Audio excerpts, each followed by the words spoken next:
Friends ನಾನ್ modular kitchen ತೋರಿಸ್ತೇನೆ ನಿಮಗೆ. ನೋಡಿರಿ ಫ್ರೆಂಡ್ಸ್, ಇದೊಂದು ಕಿಚನ್ ಟೂರ್.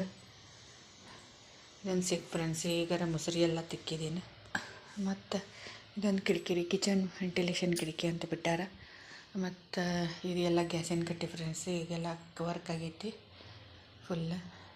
ಇಲ್ಲಿ ಉಳ್ಳಾಗಡ್ಡಿ ಕೊಟ್ಟಿದ್ರು ಫ್ರೆಂಡ್ಸ್, ಉಳ್ಳಾಗಡ್ಡಿ ಹಾಕಿದ್ದೀನಿ. ಇದು ಎಲ್ಲ ಡಬ್ಬಿ ಇಟ್ಟಿದ್ದೀನಿ ಫ್ರೆಂಡ್ಸ್. ರ್ಯಾಕ್ ಈ ಕಡೆ ಎಲ್ಲ ಕ್ಲೀನಾಗಿ ನಾನ್ ಮಾಡ್ಯುಲರ್ ನೋಡಿ ಫ್ರೆಂಡ್ಸ್. ಮತ್ತು ಇಲ್ಲೊಂದು ಫ್ರಿಜ್ ಇಟ್ಟೀನಿ. ಇದೊಂದು ಚುರ್ಮರಿ ಚೀಲ, ಅದು ಪುಟ್ಟಿ ಇಟ್ಟೀನಿ ಫ್ರೆಂಡ್ಸ್. ಇದೆಲ್ಲ ಬರ್ತೈತಿ ರ್ಯಾಕ್ ಫ್ರೆಂಡ್ಸ್. ಇಲ್ಲಿ ಮ್ಯಾಗ ಯೂಸ್ ಇಲ್ಲಾರ್ದು ಎಲ್ಲ ಸಾಮಾನು ಇಟ್ಬಿಟ್ಟೀನಿ ಫ್ರೆಂಡ್ಸ್. ಕಟ್ಟಿ ಎಲ್ಲ ಎಣ್ಣೆ ಆಗ್ತೈತೆ ಅಂಥೇಳಿ. ಇದೊಂದು ರ್ಯಾಕ್ ನೋಡಿ ಫ್ರೆಂಡ್ಸ್, ನಾನ್ ಮಾಡ್ಯುಲರ್ ಫ್ರೆಂಡ್ಸ್. ನಮ್ಮದೇನು ಕಿಚನ್ಗೇನು ಇದಿಲ್ಲ, ಇದನ್ನ ಇಟ್ಟೆ ನೋಡಿ ಫ್ರೆಂಡ್ಸ್, ನಾನ್ ಮಾಡ್ಯುಲರ್ ಕಿಚನ್.